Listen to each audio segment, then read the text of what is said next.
Okay, Lance, here's your before and after. So what we said was, pretty much like last lesson, we need to feel as though we're giving our arms a bit more room. Right now, I know he's hitting a driver, but you can see the difference in arms, right? Just a little bit further away from your body. That's all I want, right? That's all I want. Just a little bit more room, and then.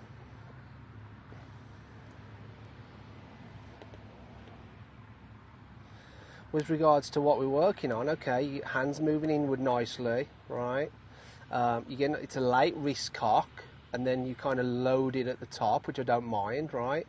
And you see there, as we start down, that club head is well behind your hands. That's awesome, right? And that's why I picked Sergio as the model, because he does this better than anyone on the planet, right? Keeping that club head behind his hands for as long as possible, right?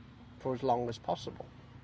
Now, not only are you going to come at the ball more from the inside, keeping the club head behind your hands down to P6, but the club head is also going to be further from the ball. So you've also got more power, right? More stored power, so you're going to hit it further. You're not only going to start the ball straighter or slightly to the right, you're going to hit it further as well, right? Okay. So where you are there with the club head outside of your hands is not where we want to be. We want to, and this is why we talked about getting that right arm pinching, keeping the club head behind the hands, and also moving the weight forward to get off this back foot, right?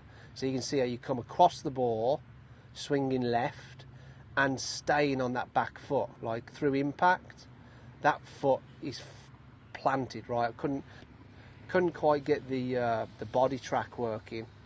The Wi-Fi wasn't working, but if you're on the mat, it would say way too much pressure on the back foot at impact, right?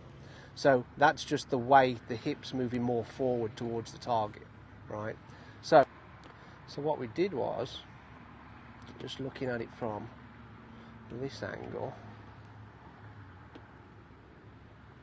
we got a couple of sticks down, right, on the ground, kind of come down and get the swing down these sticks, which is out to the right.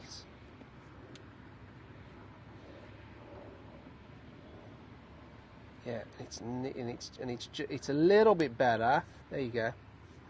So the club head is now maybe in line with your hands rather than just outside it. But if we want to make the change, we want to try and get that club head behind our hands, because that's going to get the handle more forward. Do you see what I mean? Mm-hmm.